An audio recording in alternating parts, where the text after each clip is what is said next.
Start your intro again. So, this fun Facebook. Here's the deal. When you talk to people in Zoom, it's like talk. We thought, can we build a situation where we have the same kind of conversations we have?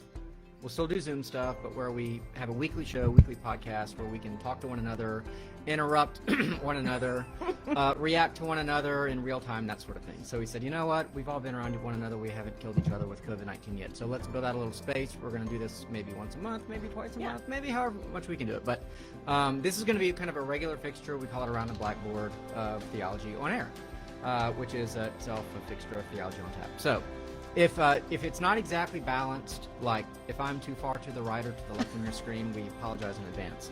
But with me, of course, is Meredith Mills, pastor at Westminster, senior pastor, I should say, at Westminster Methodist, at San Felipe Baptist Society. That is the title, but we only have one pastor right now, so okay. I don't know. I'm really just... We also only have one pastor at First Lutheran, and Sarah insists on calling me senior pastor. I'm like, no, I'm not senior over anybody, so except maybe my son. And of course, Sarah Stone, you all know from Outreach Coordinator for Young Adults at Memorial Drive Presbyterian Church, also known as MDPC. So we'll try to follow along on Facebook. We might have some comments or something where people are like, what the heck are you guys talking about? Luis says he loves us. Yes, and Luis has a podcast as well. I think it's called Theology Today. I saw his fancy Facebook photo. So what's up, man? Thanks for joining us. Okay. So I want to dig in. I have some articles. Yeah. You guys also have some articles. In fact, Sarah found this article for us. Can I read a couple of please sentences from do. it? This is from, well, it's from the Barna study. And if you follow Barna, you know, like every time you read one, you kind of want to kill yourself because he only ever has like the worst possible news about like the degradation of the church and the death of Christianity. But that said, maybe they're very accurate polls. I don't know. I mean, it's 2020. It's 2020. Apparently things are going very bad this year. Apparently. So, this is from protestia.com. In a recent study confirming the signs of the times, that's a loaded sentence. Anyway, the Cultural Research Center at Arizona Christian University, led by pollster George Barna, has revealed that only 2% of millennials have a biblical worldview. By the way, is worldview one word or two? Just putting it out there. I like it one. Okay, I like it one too. I'm gonna write the editor. A biblical worldview was defined as, quote, believing that absolute moral truths exist, that such truth is defined by the Bible, and firm belief in 6 specific views. Those views were that Jesus Christ lived a sinless life, God is the all-powerful and all-knowing creator of the universe, and he still rules it today. Salvation is a gift from God and cannot be earned. Satan is real. We'll come back to that later. A Christian has a responsibility to share their faith in Christ with other people, and the Bible is accurate in all of its teachings. Yeah, so let me just So jump which in. one of you does not have a biblical worldview? Yeah, okay, for go ahead. real. Yeah. I think, so when I read this at first, I thought, 2%, there's no way it's that low. But then when I read the criteria for what they're calling a biblical worldview, I thought, I think everyone could get on board with 5 out of 7 of these. Jesus Christ lived a sinless life. Well, but actually, you saw the survey from the other one. R.C. Sproul, the Ligonier, where it said like half of evangelicals don't think that Jesus was perfect or something. Well, it was half of everybody and 33% of evangelicals. Thank you. Yeah. Okay. You know the old thing, 75% of statistics are made up on the spot. They said that Jesus wasn't God. Okay. Yeah. So let's assume for a moment that people think he was God and that he was sinless. Maybe that's a false assumption. Yeah. But to me, the biggest problems with this is, and especially because millennials love to be contrarian. Sometimes, not all of them, but 2 things that jumped out to me. One, Satan is real. Okay, well, like, I can imagine millennial define Satan. Yeah, who is Satan? I think if they had said evil is real, they would have had a lot more people saying yes. And then the last thing where it says the Bible is accurate in all of its teachings. Yikes. Like, I'm super conservative, and even I'm like, I mean, accurate. I would have said authoritative or something like that, because accurate makes it sound like the stuff that's metaphor is really supposed to be. You have to hold a 6-day creationism. Well, and the smallest seed is really a mustard seed. Oh, right. And, Yeah. yeah. Yeah. So the other thing is, people are still under the impression that the millennials are the young people. Like, I know. Millennials are like middle-aged now. Uh-huh. They're not middle-aged. They're like running our oil and gas companies, okay? But that's true. They're performing surgery on you when you get in an auto accident, The okay? millennials are in their late 20s and 30s. Yes. And so this entire idea of like, ooh, the teenagers are just out. No, that's Gen Z. I agree, though. I think so. Part of my difficulty with getting into conversations about Christianity and are you a true Christian and all this other stuff is that people seem to not acknowledge when they draw the box really, really narrow. Yeah. Right? When they draw the Christianity box really narrow, especially looking at historically the creeds and what Christians have affirmed, and there are a lot of people today who get into this, there are no true Christians, because the box is like right here. And I completely acknowledge that there are people who are like, the box is here, and there is no box. There is no spoon. Box? Yeah. What is this box you speak of? But something like this just, I'm getting PTSD from a lot of different conversations with this article, because I'm like you, I just want to debate the premise of it. Mm-hmm. Well, like the independent fundamentalist Baptist, right? IFBC or whatever. So, like, for them, like, you can have every one of these beliefs, but if you don't hold to, I don't even know the eschatological views. Yeah, like they're primo. They're like mid-rapture predispositionalist or something like that. It's some crazy stuff. So yeah. So and they're like, if you don't hold that view, then you don't have the gospel at all. So. Well, and the other thing is, I think if I had received this survey, I would know what they were going for, and I would have said yes, because I would have known what they're trying to get at is, do I believe the Bible, right? Even though it doesn't say that, but I think that's the problem, is it needs to say it better. So that's funny, is that I would have said no out of principle, even though I probably believe most of this. Yeah. I would have been like, I know what you're going for. And I don't want You guys, Meredith just admitted on live radio she's not a Christian. Yikes! I'm according joking. to the survey. Back to that Satan is real thing though, like so like you know that people will be like, well, in the Hebrew it's ha Satan, and that just means adversary, and you know it never says like the snake in Genesis 3 was Satan. It's just the wiliest of all the creatures and blah blah blah. So like even there are a lot of Christians who would be like, well, actually, if you kind of know a little bit about the original languages, and if you really look at the text, like it doesn't talk about. I mean, where does it really talk about the devil? I mean, there's the devil, there's the temptation with Jesus, okay? But other than that, I mean, I'm not saying that Satan is not real. I think Satan is real, okay? But yeah, in case you were wondering. But anyway, but Here it's with two heretics. That's a legitimate. So I have some Jewish friends who talk about, they're like, Satan's y'all's thing. Like Satan was never a part of Interesting. of our stories, of our scripture, depending on how you interpret Job. And a lot of our idea of spiritual warfare, and that comes from the epistles, right? It comes from the later in the New Testament, and so it does seem to me that if interpretation of Satan has changed that drastically between Judaism and Christianity, that there's something going on. Yeah, and the whole third of all the stars business is in Revelation, right?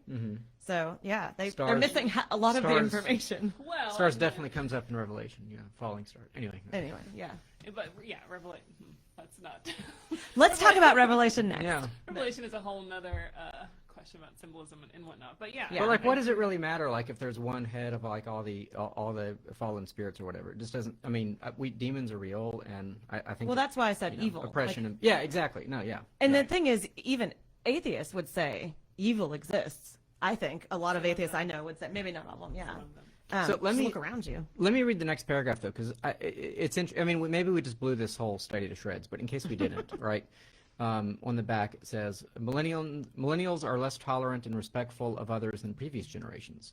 Millennials generally are seen as tolerant, quote unquote. Yet the 2020 findings show that millennials, by their own admission, as far as less tolerant than other generations, are far less tolerant than other generations. In addition, they're more likely to want to exact revenge when wronged, are less likely to keep a promise, and overall have less respect for others and for human life in general. So, I mean, I will say this. Like, I think, like I said, every time I read a Barna study, because he's very conservative, and he seems to be on the mission to basically show that, like, everything is going to hell in a handbasket, and the church is dying, and da-da-da-da. But I think that if the numbers, like, are this low, it probably does point to, like there is truth at the higher level, too. Like, and so maybe we could talk about, like, are we discipling millennials, or are we just doing the youth group thing where, like, we try to entertain them? And, you know, maybe I'll go on a screed now against contemporary Christian music, for example. Oh, my gosh. You know, we've all been waiting. Seeker sensitivity, you know, all that kind of stuff, you know. I mean, I do think that there is a cost to that in the long run, which is, yeah, look, we just want you to, like, get in the door, like, have a good time, and that's good enough for us. That's how a lot of churches operate, because we're struggling to survive, I think. But so. I do think, with your talking about making the box too narrow, I think there is something to be said. I don't even need to get into the seeker stuff, because it doesn't have to be one or the other. You can make the box a little bit bigger for sort of belonging. And then as someone belongs and understands more, you can sort of start to close things in with understanding what specifics you're talking about, like defining your terms and saying, here's where in the Bible we find this passage. I don't think you have to start by saying, do you believe Satan's real? Great, come on in, you know? Yeah. No, and You don't think that's an effective evangelism strategy? I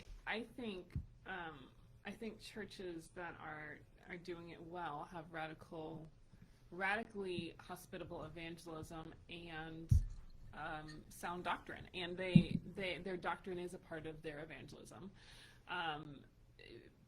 I don't think millennials or people younger than millennials are not wanting sound thought. I think they're reacting against things that they think are wrong, you know. And so like and it's going to come back to that. I'm just going to fundamentally disagree with what the centerpiece of what, you know, boxes you need to tick as far as what beliefs make you Christian are going to be with this guy. But I don't think. I do think the church has a difficulty of discipling, but I don't think that comes down to us not teaching necessarily the right thing. Yeah. We recently recorded a 3-part series on the podcast, which hasn't come out yet, but on the essentials or what is it? Essential Christianity. Mm-hmm. And I'm trying to remember what the 4 things that our 2 guys agreed on. It was like the Trinity, Jesus being divine, atonement, broadly speaking, just that it happened and that it fixed what was broken. And there was like a 4th one. Do you remember? To say basically I think what it was red carpet in the sanctuary. I think that's what. Great. Let's Yeah. move on. That's Yeah. what it was. Yeah. I can't remember, but it was good. But you should listen, is what we're saying. Yeah. To that podcast. Those All right. 3. Well, maybe the problem is that not enough men are involved in church, and so therefore the millennials aren't Look at that participating. segue. Did you see that segue? This is like on I the. kind of thought you were going to go to the Satanist one after that, because we're talking about Satan so much. Oh, that's true. Well, Satan. Y'all watch Dana Carvey on Satan. Well, okay, so kind of big picture. This is from an article in CT, Christianity Today, came out today, a few hours ago, in fact. Making your church manlier won't make it bigger. And so the big picture, as he kind of lays it out, is it a he? No, Lyman Stone. That's a he, right? Sure. Okay. Anyway, the idea is that, oh my gosh, we have a crisis of men not being in the church. And you've heard a lot of people say this. As he says, you know, Mark Driscoll said this. He said there's a crisis of men in the church. Yep. And they talk about not only the ratio of men to women, but how the church itself has gotten very feminized and et cetera, et cetera. So this is something you've written about, Meredith. So what do you think? Is the church not manly enough? So there was a Babylon Bee article that talked about Mark Driscoll preaching a sermon and punching himself in the face. Oh my gosh. As an illustration about what a manly man does. And I couldn't tell if it was like Babylon Bee or if it Yeah, hard to tell. Especially there toward the end at Mars Hill. It got pretty bad. Okay. So I wanted to talk about this article because when I was first in the pastorate, I was first assigned to a church, and we read the book Why Men Hate Going to Church. And what frustrated me to no end about this book is that a lot of the how-to things were fine, like men's ministry, great. Mm-hmm. Men in leadership, great.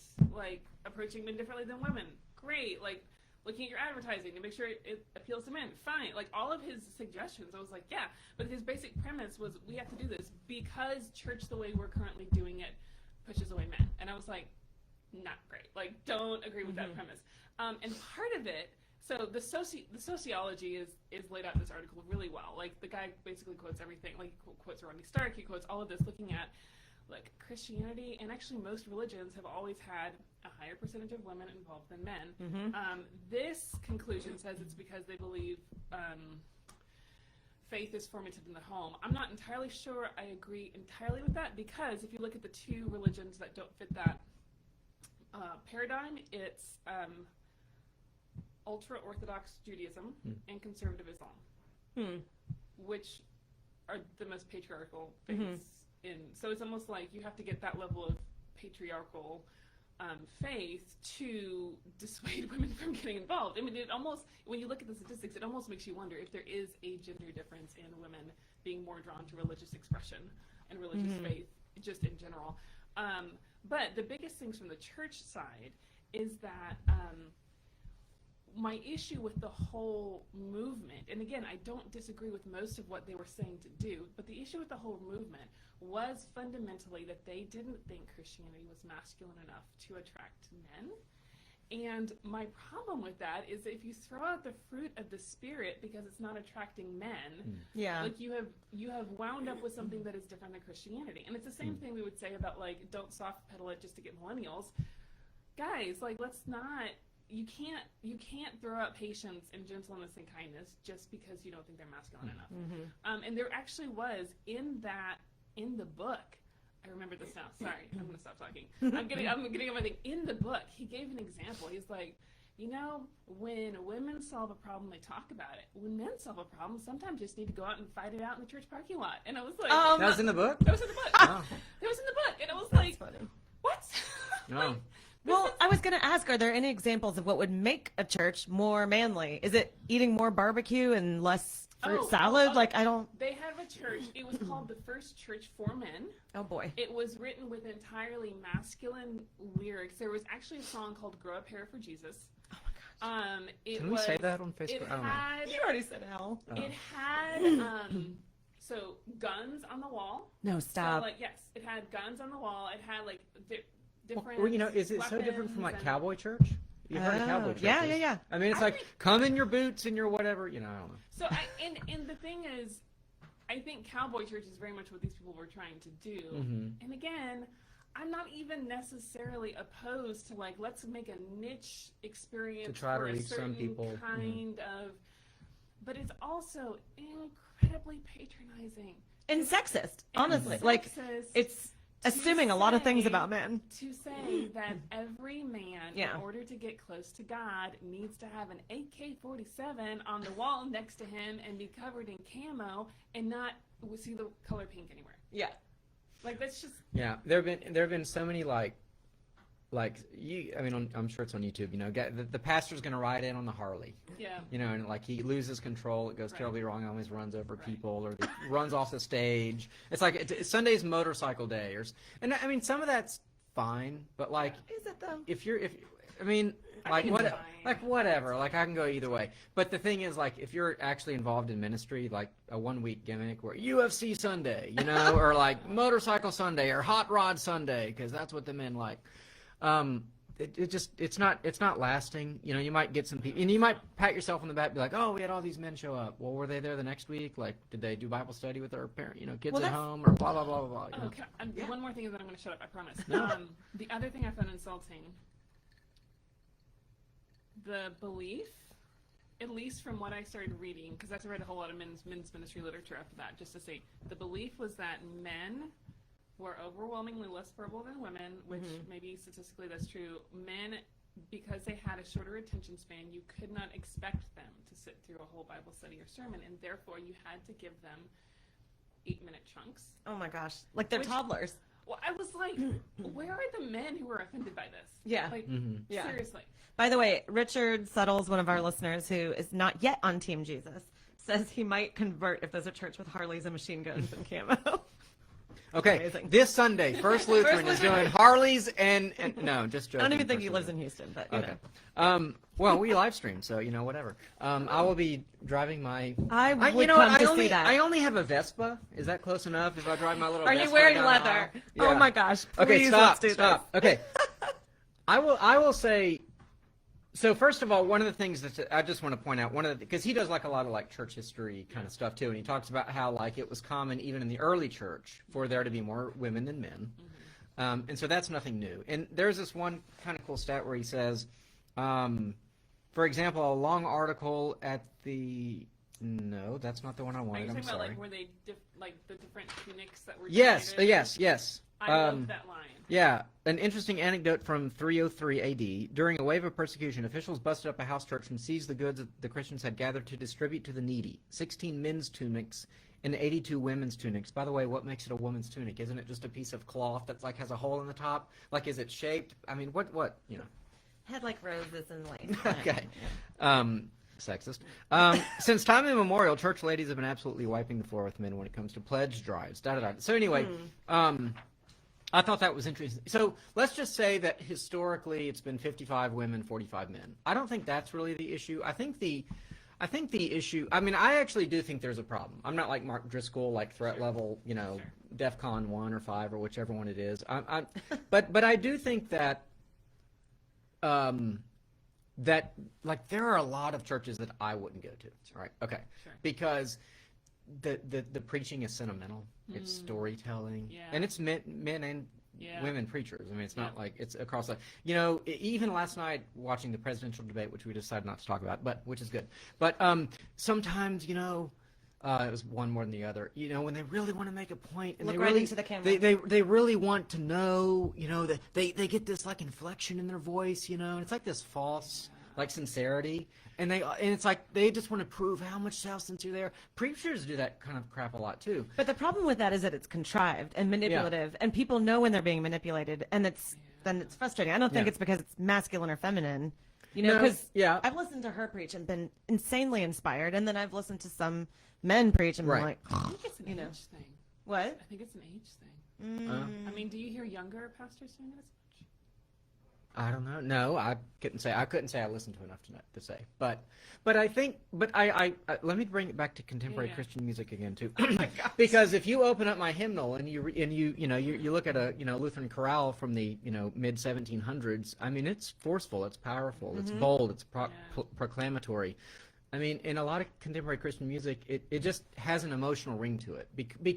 It can't help but to, because it is borrowing from pop music, which is designed to evoke emotional reactions. That's what it's for. It's a corporate invention. It doesn't come from the folk. It doesn't come from the people. It doesn't. I'll push back on that a little bit, because you can have the music that's pulling from contemporary motifs, and you can still have language that's straight from the Bible. You can, or and even hymns redone. And I think contemporary Christian music has gotten a lot better in that regard. But I think generally speaking, and again, I do believe in gender differences, so if you want to argue with me about that, that's fine. But I think women and men are different, and I think the kind of stereotypes are real and all that kind of stuff. And I think there's a lot of men that they are not going to relate to a lot of contemporary Christian forms, whether the words are whatever or not. I think at the end of the day, they do need to respect what's going on and what's said in the church. Like, it needs to be interesting. Substance, it needs to be provocative. It needs to be challenging. Men need to be challenged. They need to be pushed. I think I'm a man. I think that's what I'm learning from this conversation. The problem, and I do agree that there are differences. I'm not going to take that argument. The problem is, if you look at how, like, for example, in the men's ministry literature, if you look at what's defined by what would appeal to a man, I would be masculine, right? Yeah. I'm pretty sure Sarah would be masculine, which I'm not sure I want to accept the definition then. Yeah. Because I don't think I am fundamentally See, masculine. we don't like at our church, for example. I will say that our ratio is pretty well even, and we've had we're a small church, but like a pretty high number of young men like be involved, and we have like one in seminary and one hopefully going soon. For a small church, I'm kind of proud of that. But like, we don't try to be masculine. We just try to tell the truth, and I think that truth ultimately appeals to men and women. That's right. But I think that a lot of what drives it is like a concern that the church is dying, and so we have to appeal to people, and we instantly fall into a marketing / advertising / attractional / seeking mentality. And I think it's very subtle, and it happens over time, and we don't know, we don't want to offend people. We become kind of soft. And so I think when someone like what Mark Driscoll is observing is that the church doesn't say what it needs to say because it's afraid of taking people off and then disappearing. I have two quick thoughts about that before we move on. One is, I think there's another sort of sexism that happens in the reverse, where churches try to do something for women and they make it's like, we're going to make vision boards and make muffins, which is fine. Like, I don't like vision boards, but some people do, and that's great. But if everything that they're offering for women is that, then you have women like me that are like, well, I want to go talk theology with the boys. I guess I have to find the boys to do that. But the other thought is, when you were talking about marketing, it made me think of Alpha, which is a ministry to largely unchurched people to kind of dive into big questions.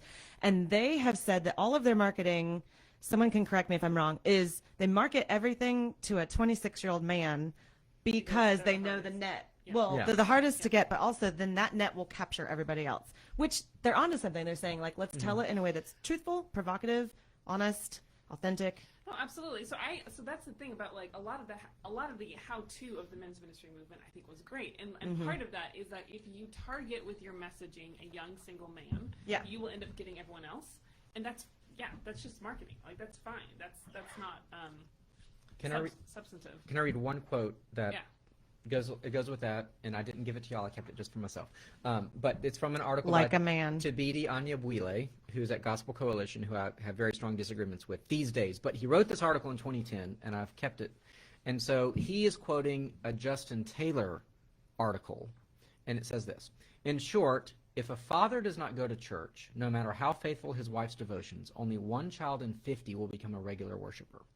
If a father does go regularly, regardless of the practice of the mother, between 2/3 and 3/4 of their children will become churchgoers, regular and irregular. If a father goes but irregularly to church, regardless of his wife's devotion, between 1/2 and 2/3 of their offspring will find themselves coming to church regularly or occasionally. A non-practicing mother with a regular father will see a minimum of 2/3 of her children ending up at church. In contrast, a non-practicing father with a regular mother will see 2/3 of his children never darken the church door. So the point is that you could have, like me. I grew up, my parents were divorced when I was young. We went to church every single Sunday. I have 2 brothers, more or less, don't go to church. Y'all need to be in church, okay? But so it kind of stuck with me, but that's 1/3, right? And my dad went, he didn't go as much then, but he goes every week now. And so the bottom line is like your mom can go every single week and do everything for you. But if the father's not involved, the children probably will follow suit of the father. And if it's reversed, it doesn't flow the same way. Interesting. So what's interesting about that is because I've heard that study before. In fact, I've heard it preached and quoted in so many Father's Day sermons at this.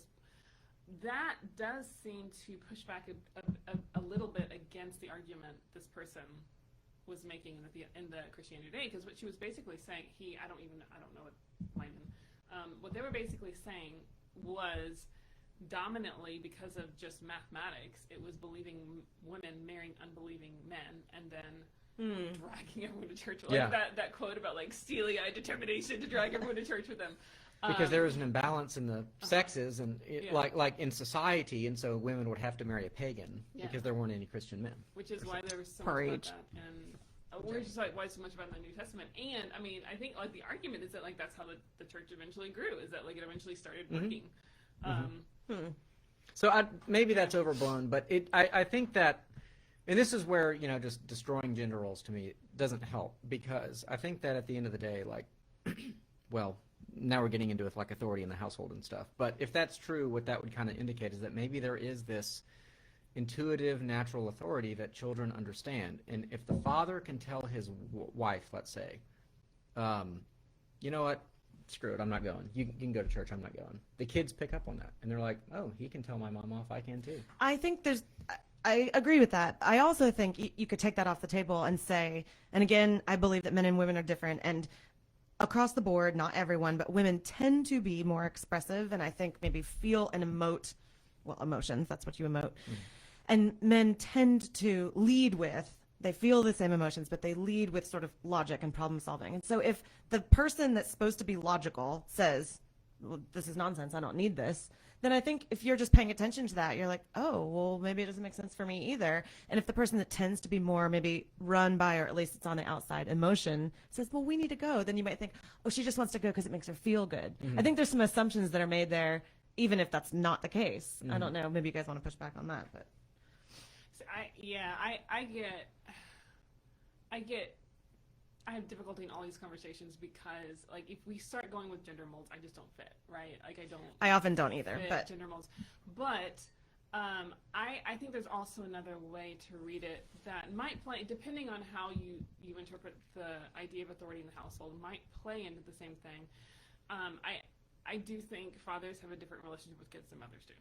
And I think, so there was this TED Talk floating around social media the other day about a woman who was a father's rights divorce attorney. And one of the examples she gave was every dad is asked this barrage of questions: who's your child's doctor, who's your child's teacher, who's your child's pediatrician, who's your child's principal, and most of them can't answer it. Right. But when they ask questions like, what's your child most afraid of, Who would your child be if you were a superhero? What is your child's biggest strength and More biggest conceptual, weakness? less demographic. The dads knocked it out of the park. And part of what, so like Jordan and I didn't plan anything before we had kids. That's her husband. We're just going to do this and figure it out. And part of what and maybe this makes us traditional male and female, I do all of that, like I do the doctor's appointments, I do the making sure she does her lessons, I do the, all of the get things done. And he is really good at being playmate / sometimes disciplinarian / hey, look at this YouTube video / I mean, he's a dad, right? He's really good at that role. And if Annabelle were to look at me and she were to put church in doctor school, mom takes care of the administration, church is another administration thing. Dad is the one who's this more whole life person, and he doesn't think I need, like, if Dad also told me I didn't need to go to the doctor, I wouldn't go either, you know? I think there might be something going on. Yeah. I think you might be right. I would also like to see that study repeated, because I do wonder if that would change with time. Yeah. And I think that's a pretty old study, and I wonder what Well, they do yeah. today. It's that article is from 2010, so. And I'm a single mom, so my kids have to do whatever I say. Yeah. Doctors, churches, all that. Yeah. Okay, on to Satanism. Ah, great segue. We said we were going to talk about Satan later, so. Yeah, because maybe the solution is just not going to church at all, or going to the Church of Satan. Do you want me to hit the highlights of this article, or do you want me to? I mean, no, I heard this the other day on a podcast I was listening to, and I thought it was a joke at first. They were like, well, this lady, I guess she's an op-ed writer or something, decided... No, I think... I'm sorry. No, go ahead. Oh, I think she just submitted a more or less something like HuffPo, you know, where... Okay.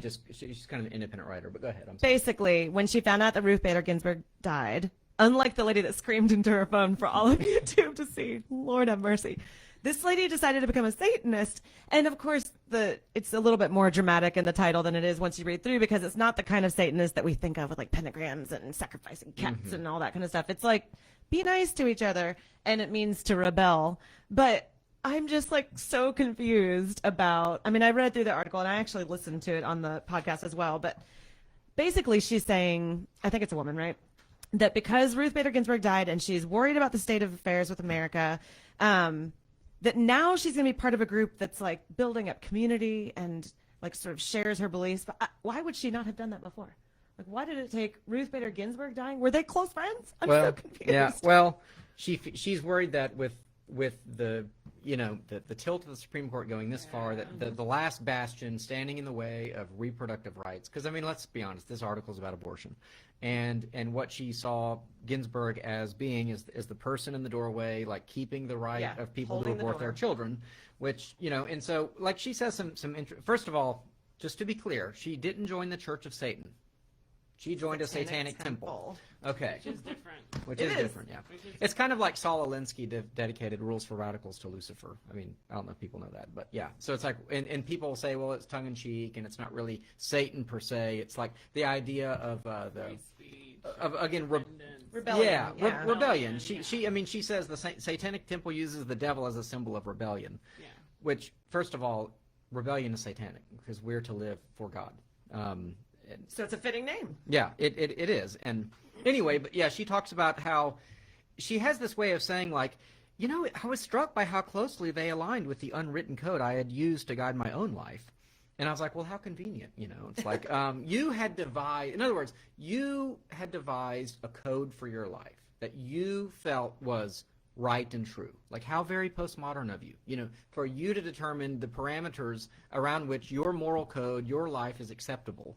And then the Satanists agree with you. So congratulations, you know. But for me, it's basically like what they celebrate is autonomy at the end of the day, which is ultimately lived out in abortion. Because if you can, this is just me saying this, y'all can disagree, but if you can kill the baby inside your own body, you have ultimate autonomy. Because not only do you have autonomy over your body, you have autonomy over the baby's body, which they disagree that it's a body. And the Satanic Temple like has a case from Missouri going to the Supreme Court to argue for abortion. This is the hill they die on. This is the most important issue for them, is abortion. And it's all about autonomy. And so this is Theology on Air.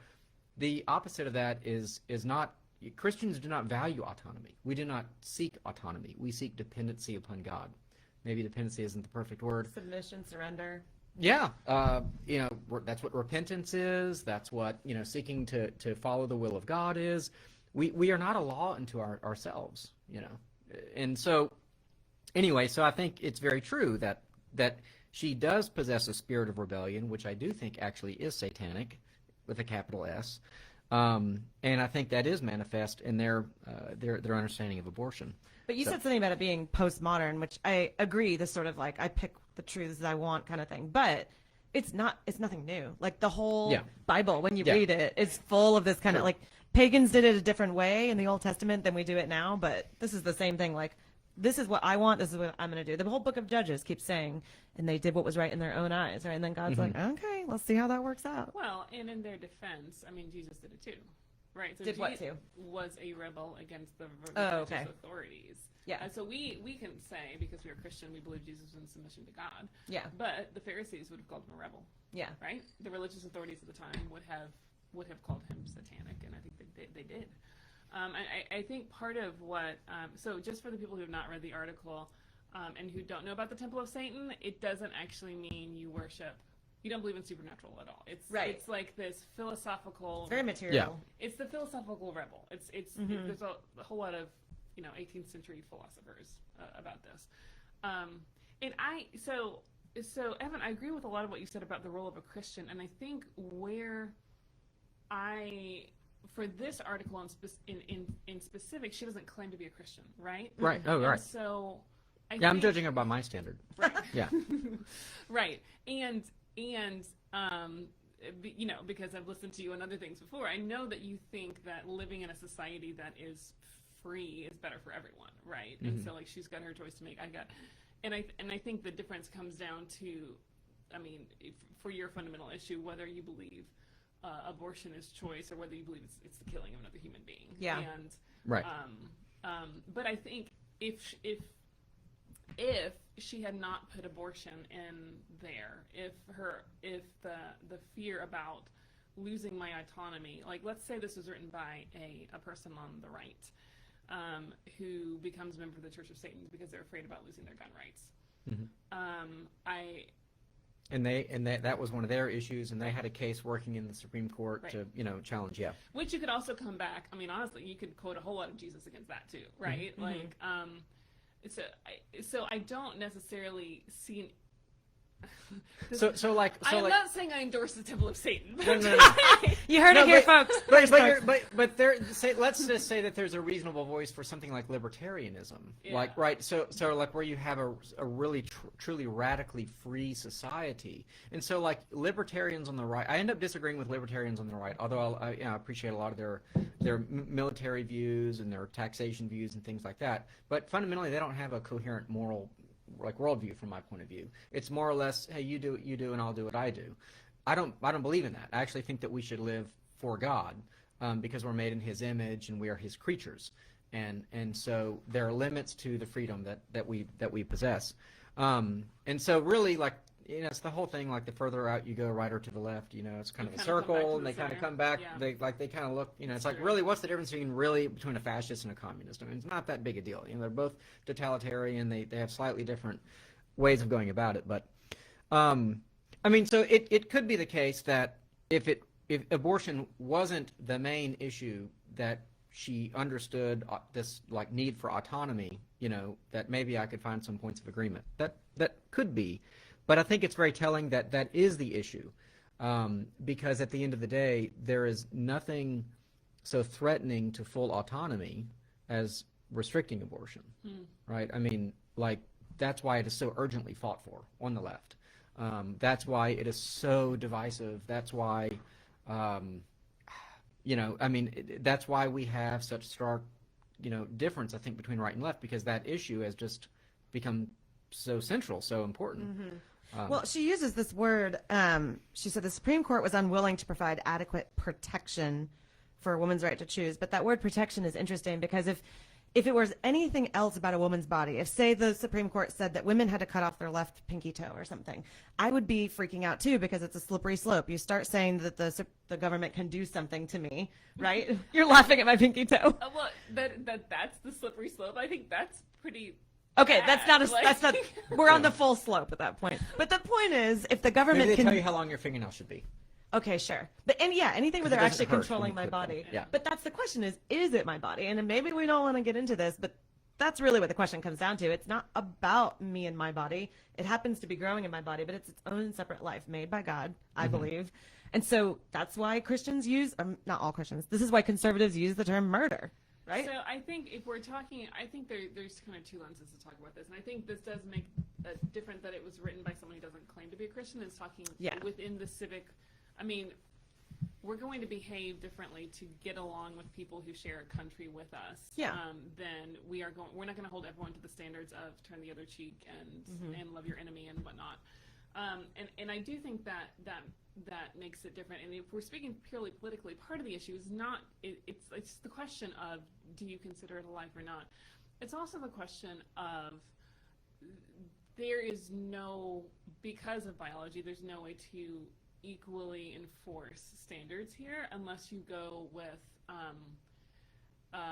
much harsher restrictions on male Fatherhood or something. Right. Like if you sire a child, you know, child support, whatever. Yeah. You're saying the woman is sort of like she can't get out of the situation, like because she's Right. having the child, and Well, but the man can sort of walk away, which is equally immoral. So. All right. Well, and not just like the experience biologically, the experience of I'm still trying to lose the baby weight, and I was lucky, you know. Same. Like, the experience of having a child changes your body for the rest of your life. Yeah. And there's no way to kind of equally enforce this on the male side. And that paired with the minute, nuanced decision making that sometimes has to get done in hospitals about whether or not it is actually life threatening. Like once you get laws involved, my father was on the ethics board of medical hospital, and he taught, and he's pro-life. He talked through very, very strongly about how hard it was to write those policies. I can imagine. I mean, I can't imagine. Because even if you're pro-life, coming down to what counts and what doesn't, and when you get a senator who frankly doesn't know what they're talking about because they've never been in a operating room before, it takes on a whole nother level of difficulty. For sure. Oh, I think everybody can agree that when you start getting into the whose life and save the mom, but can you save the baby? And But that's 1 or 2 or 3% of abortions. But most are elective, and I will push back a little bit on. I agree with you that we don't hold non-Christians to the same standards. We don't sort of require, not that we require anything of anybody, but we don't expect non-Christians to say love your enemy or something like that. But when you get down to this, if you think it's murder, we've kind of all signed on to the don't murder. The fundamental question is it murder? Like that's the fundamental question. Yeah. I also think it shows the desperation that people, like the way that we've made politics our god. One justice dies, and this is the action you take. Like chill. You know what I mean? Like maybe Amy Coney Barrett will be fine. Like you don't know. Like maybe Biden will win, and Clarence Thomas will die next year. Okay? Like it all comes. You know. But it's almost like you know, like the utter panic because one justice dies and stuff. But if I were to just go nuclear on this too. That's what we need more of. That's what the fans need. That's what they want. Well, no, Give them what they want. but I think that I know I've said this before, but if you look at the arguments, I think for abortion and the arguments for slavery, they're very similar. It's basically an argument that, like in the case of slavery, it was one human being owned another human being as property, which the Supreme Court agreed with, by the way, before they disagreed. Right. And what people are saying is that a mother owns, in effect, the baby almost like property. She can do with it what she wants. It doesn't have autonomous rights of its own. She is fully, and the father too for that matter if he's in favor of the abortion, but they are fully autonomous over the life of that person. And so if we substituted everything she said for slavery, we'd all be, oh, of course not. That's not the kind of libertarianism we're talking about. That's not the kind of freedom we're talking about. We think that there should be moral limits to what one person can do to another person. The difference is we agree with that on slavery, we don't on the unborn. That's interesting. And so that's to me where it's we're not consistent on that issue. You know, the question is, what is a human being? I mean, that's we did not believe that slaves were human beings, And then we came to hold that they were human beings. Right. And so you have the 14th Amendment, like Right. equal protection under the law. Well, why don't we think the unborn have equal protection under the law? Why don't we think they're human beings? Tell me the philosophical or legal or medical rationale for them not being human beings. When does that, you don't have to answer that, but I'm just saying, yeah. I have never heard a coherent argument from pro-choice, whatever side you want to say, about when life begins and when a human has rights. Some say birth, some say when the umbilical cord is cut after birth, some say first breath, even though they're breathing in the womb, just not through their lungs. Some say brain activity, some say ability to feel pain, some say first trimester, some say, you know what I'm saying? It's like, Yeah. well like you have, like, there has to be an answer that we can all agree to, like when it's a life, when it begins, when it's a human being, when it has rights. If we can't even agree on that, then why don't we default to the most obvious place, which is conception? Sorry. Did you want to say anything in response? I have not read up on my stuff recently. That's funny that we both have things that we can just rattle off, and mine's like women in church. Yeah. And so Well, I'm sure this will come up again in future episodes. Yeah, so. I do think. So I do think the primary issue is when does human life start? Mm-hmm. I also want to, I want to say even if like if we granted the whole pro-life thing, there's a whole lot we could do policy-wise just to decrease abortions rather than Oh, for sure. make them illegal. Yeah, it's not so simple. Make them legal. It's problem solved. I also want to Yeah. say, I think there is, so I did read an argument about the state cannot force you to donate a kidney to your brother-in-law who's dying and who would live with your kidney. Can the state force you to donate your ovaries to this human being who will die without your support? Interesting. Never thought about that. I never If thought I about that understand the either. metaphor correctly, you didn't give your brother-in-law kidney disease, but you participated in the making of the baby. So I don't know mean, if but there's does that matter? I think there's some kind of responsibility that has to fall somewhere. Well, but I think that comes down to a legal question, as much as the question of when does human life start. I'm gonna have to noodle on that. I just have know a I ready woke up in an ice bath this morning and my side really hurts. Oh my gosh. I'm just kind of nervous. You're about looking that. great considering. Yeah. Oh my gosh. Ice bath. Okay. Well, we wanted to say about an hour, so I don't know how long you guys We got like want to go. 15 minutes left. Oh, okay. I accidentally didn't click this until we were 15 minutes in, so it's Oh. slightly less than accurate. Oh well, no, I think whatever. We don't have to stay to the hour time frame anyway, All night long. But speaking I gotta get home. yeah, speaking of Ginsburg and her presumptive replacement, Coney Barrett. Amy. Amy Barrett. Coney Barrett. Can I just say ACB? Sure. Okay. I don't think that's any easier. We said Because RGB. you're so used to ABC that it's I know. I don't know. ACB.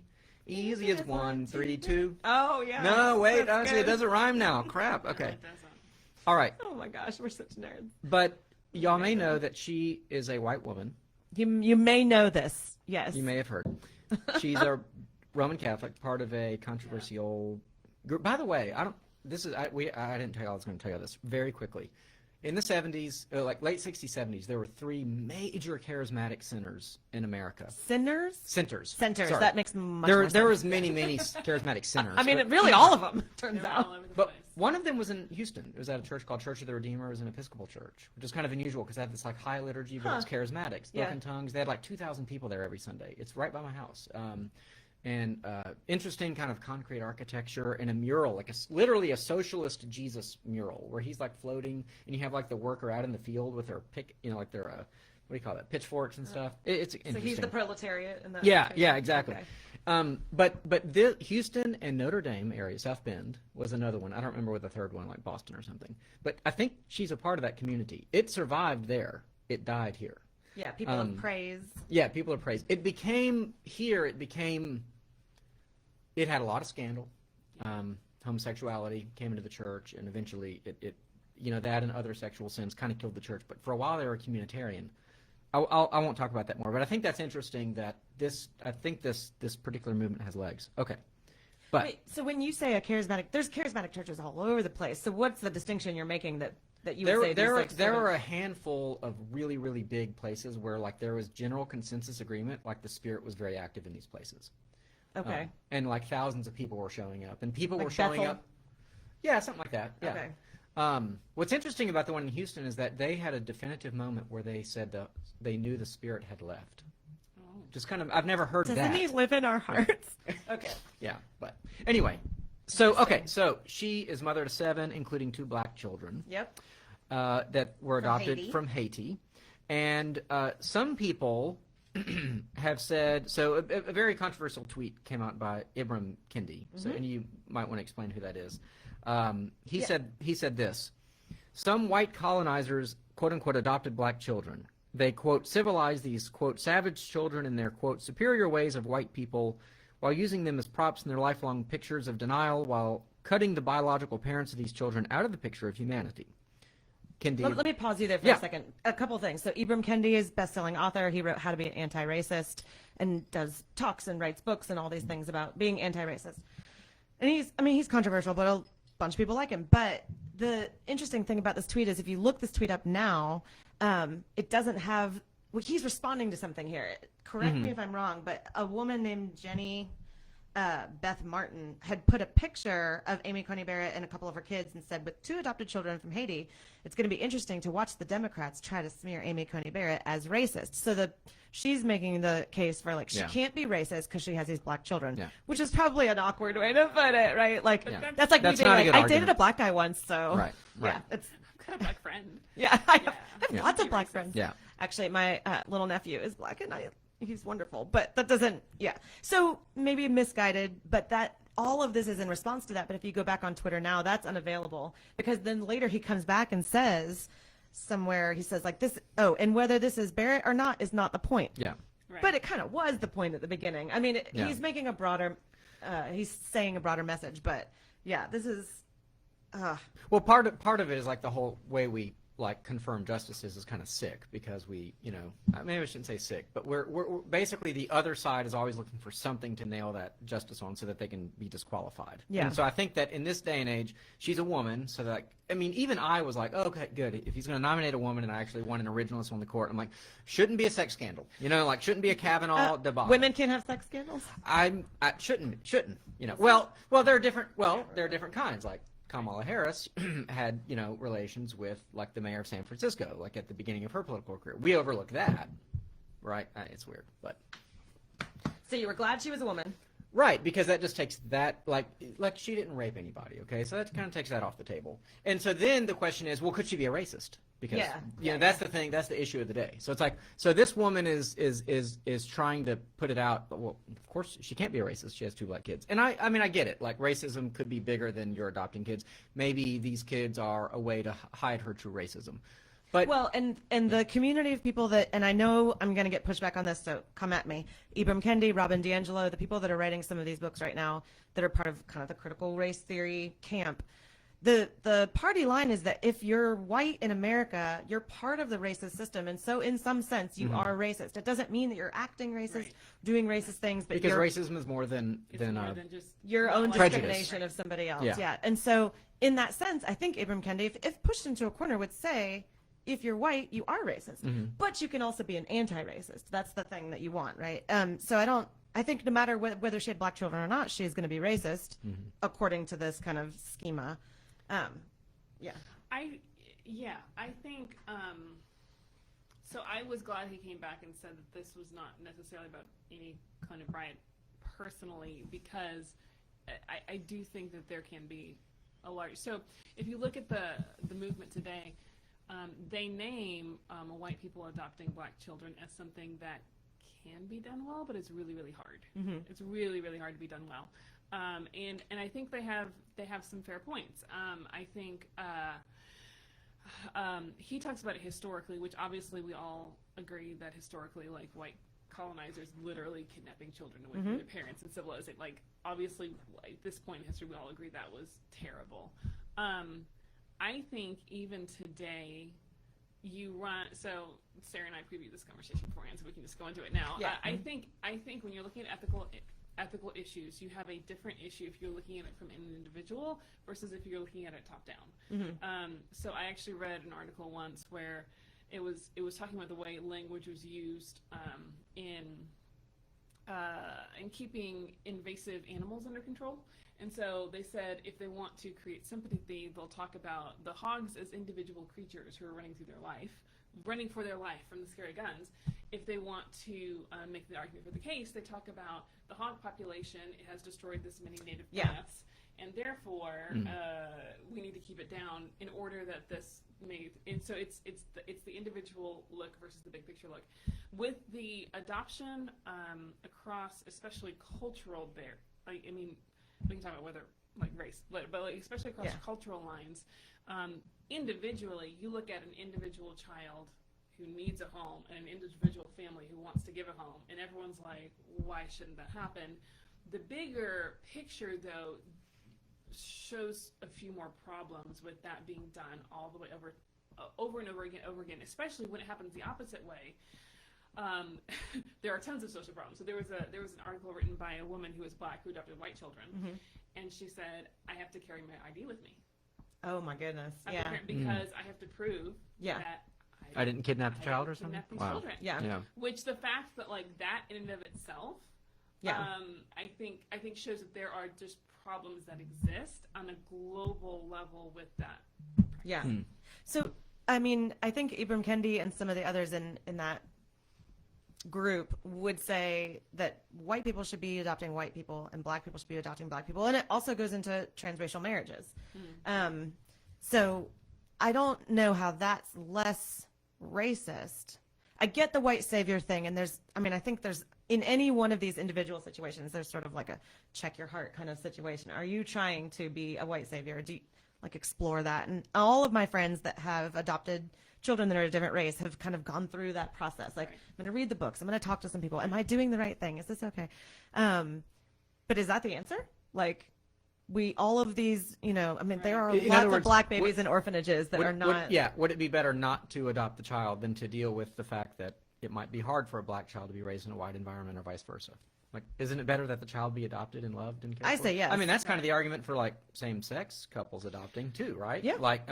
People will say, well, it's better that the child is adopted and put into a loving family rather, And I think what they would say is it's best to change the system so that there aren't so many black children up for adoption and needing homes, right? Yeah. Which is a long game answer, but I think that's what they would say. And in the meantime, Alec, how do you take care of the children in the meantime? I thought it was fascinating that critical race theory did come up in the debate last night, and it was named.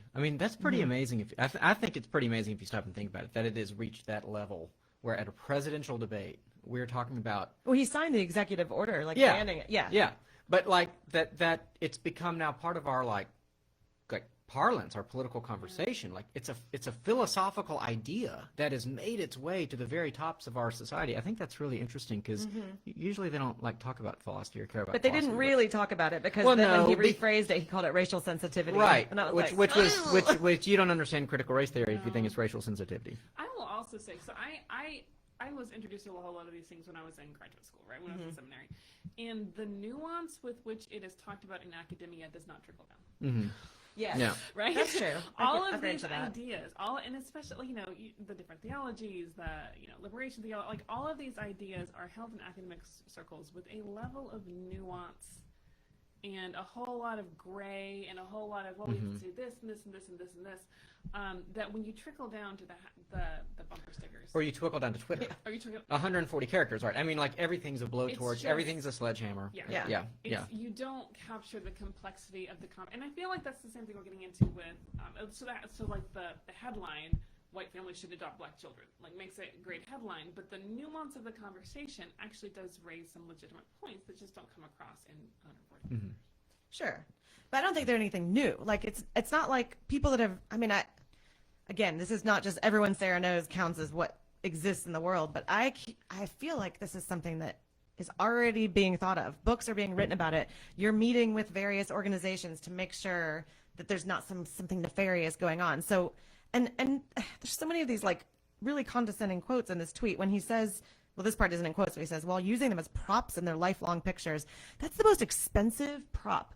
A very good friend of mine adopted a little boy from Uganda, and they ended up getting sort of stuck in Uganda because the process got belabored. They were there for months on end, spending tens of thousands of dollars. this is not just to have a prop in their cover photo on Facebook. And by the way, you know that we as in Americans used to adopt Russian babies. Yes. By the millions or whatever, rather the thousands. And they've cut that off. Russia Sorry, has that made me punished think of the us. debate. Millions, I mean thousands. Sorry. Russia has punished us. They don't allow us to adopt their babies anymore because some were abusing Russian children. But we adopt Chinese babies who are unwanted, and they have the 2-child policy. So what do they do with the third, or back when it was the 1-child policy, the second? And so, like, this is nothing new. Like, Americans have adopted the world's children regardless of color, and you know, why should we make this a race issue?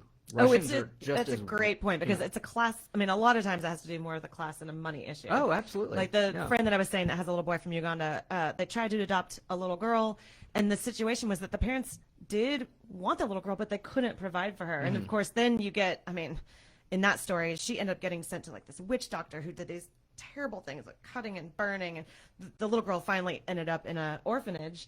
But the parents didn't send her there because they hated her. They sent her there because they couldn't provide for her. So, yeah, really the question has to do with people that have money and want to open up their home to somebody else, and people that don't. Yeah. We should definitely be talking about class, not race, when it comes to this kind of thing. Last word, and then I want to hear about whether the Methodist logo should change, because that has come up We probably recently. should finish up Yeah, that one. after that, we're done. Did you have a last word on that? No. Oh, okay. Okay, so I've said lots of words so far. yeah. No, well, I have too. Sarah, you have to talk more. Done. Okay. It has come to the attention of some. This was new to me, but not to Meredith as a Methodist pastor. That it's known as the United Methodist Church as the Cross and Flame. That is their logo. You can see it here, right here. Yeah, it's the ubiquitous black cross with a flame going around the side. 2 red flames. Two red. Oh, it's 2 red flames. Oh, okay. And so basically, some, in this case, Reverend Edlin Cowley, who is pastor at Fellowship United Methodist Church near Dallas, who is black, he is reminded that it looks like a burning cross. It never dawned on me that the symbol of the KKK, this burning cross, was like, you know, like the same thing as the logo for the Methodist Church. But apparently, now that it's been said, it's like that's all I'll ever see. Well, and also because you're not black. Because I'm not black. Right. So, so what do you think, Meredith? Have you should the logo change? I can see both points of view. I grew up Methodist. I love the Methodist Church. I love the Wesleys. I have a sentimental relationship with that logo. I'm doing this because my confirmation cross was a little Methodist cross and flame, and it was given to me when I got confirmed. It never had any overtones for me. However, I was also a pastor in East Texas. And the number of times I had to have the conversation about, like, no, we don't have a burning cross on our church, right? Like, the number of times I had to have that conversation made me understand that it's not just someone's made up problem, right? Like, this is people. So people really do associate. Okay. Look at it, especially people who are in areas with historic Klan activity. They look at it and they say, oh, that's the Klan church. That's where all the Klan members are. Which, no, that's not. Yeah. Like, if it takes me sacrificing my sentimental attachment to a logo to make it visibly apparent that we are not the church that is trying to be hospitable toward racist activity, like, I'm willing to sacrifice that. What are the flames? Okay, so I actually was like, I think the Presbyterians have flames too. PCA. This is the PCUSA. Is this PCUSA? This is PCUSA. So it's the biggest Okay. Presbyterian. I don't know if you can see that, but anyway, it's like a man and a cross and a dove. They're getting a lot into this logo, but either way. See, ours is just the cross and flame. Cross and flame, which is flame. more associated with Klan activity. It really does look more like a burning So cross. what are the flames supposed to be? Holy Spirit. Yeah. Yeah. Pentecost. It's the sacrifice and the sacrifice of, like, so the resurrection, the empty cross. Yeah. With the flames of Pentecost. Yeah. Coming to life in the church. It's beautiful, but it's one of those, like, you can have a beautiful symbol, but then someone comes and sees something else, and you're like, oh, Yeah. I didn't mean to do that. I will say when I was little and I would see the Methodist logo and the Presbyterian logo, I was confused. Like, because the first thing that someone thinks about when you see fire is not the Holy Spirit. You have to have been in some church and read through Acts and had someone explain to you Pentecost and the tongues of fire. Because And fire is kind of destructive, so Yeah. I mean, actually, now that you mention it, like, it's not a good symbol. Like, it's not I great. mean, like, you know, like I've never thought of fire when I thought of the Spirit. I guess. I don't Yeah, know. you think of I don't know. wind and Yeah, No, wind. I mean, it's Pentecost, yeah. But yeah, flame. yeah. Like there were tongues of flame. Our red days are always Holy Spirit days. So Yeah. Reformation Sunday and Pentecost and Martyr days. They're always red. I don't know. Anyway, and the flame is a symbol there. So yeah, I guess. But yeah, so maybe now, as you said earlier, like the United Methodist Church may not exist much longer. So will anyone keep the logo? That's kind of the thing. Or maybe it'll They're be a time to arguing just. about that. That's part of the deliberations. They're Oh, arguing my about goodness. Who keeps the name? Who keeps the logo? And yeah, there's a lot. It's Yeah. funny. I find myself, I generally find myself on the side of these arguments about should we change this name, should we change this logo, to being like, oh, can we just call them the Dixie Chicks? Why do we call them the Chicks? But in this case, I'm kind of for it because you said there are so many people that they see that first, and because it's not crystal clear from the beginning what it is meant to be. It's not like, come on, we all know it doesn't have that. Well, and I do think it's very geographically oriented. So if you are not like I don't think Ugandans or people in the Philippines look at that and see Klan activity. But if you're in the South, and if you're especially y'all, Klan members were church leaders. Oh yeah, Right? This absolutely. is a part of our heritage. This is a part of things that we've not fully repented of, is this acknowledgement that we made a hospitable space for like the worst, most violent racists of history. And especially when in areas where that history has not been fully acknowledged and repented of, it just looks like we're still the Klan church. Yeah. So we all agree. Let's change the logo. We all agree. We'll come Change up with logo. something and let you All know. right. But Yeah. I think that we probably need to close this out. Yep. If you have any news items or articles you think we should talk about in the next one of these, send them on over. Keep listening to our podcast. And until we see each other again, we encourage you, as always, to question freely, think deeply, and disagree as needed. Bye, everyone. Bye.